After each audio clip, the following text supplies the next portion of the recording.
Child labor is a problem that's happening all over the world. Child labor is defined as work that deprives children from childhood and that is harmful to their physical and mental development.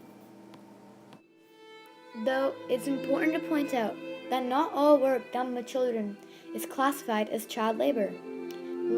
Children and teenagers participate in work that doesn't affect their health and is generally seen as something positive. Now, about the situation in Egypt. Egypt is ranked the fourth country in the world to use child labor. 1.6 million children from 5 to 17 years old are involved, from which 64% are under the age of 15. There are different areas of work: agriculture, industry, and services. In agriculture, children have to pick cotton and fish. In the industry, they have to make bricks, quarry, and limestone, and do construction work. In services, they have to do domestic service, work in automobile shops, and street work. And the worst forms of child labor are begging and the commercial sexual exploitation.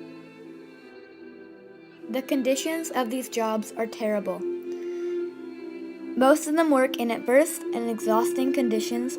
They are exposed to dust, smoke, high and low temperatures, chemicals, insecticides, and more.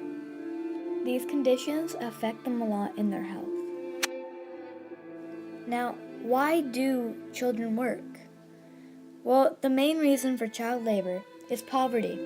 Families are poor and need the money, so they send their kids to work instead of sending them to school.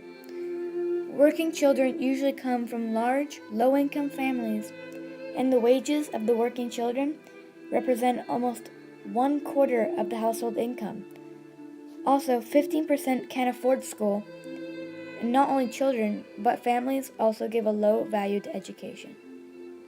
This year, the government of Egypt ratified the 2014 Constitution, which established a new minimum age for work that is harmonized with the compulsory education age and prohibition on the commercial sexual exploitation of children and hazardous work for children under the age of 18.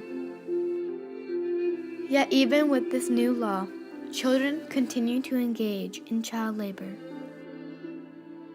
The only solutions to this ongoing problem that we can think of would be to raise adults' wages and refrain children from participating in any work under a certain age. No young child should have to work no matter what job or conditions.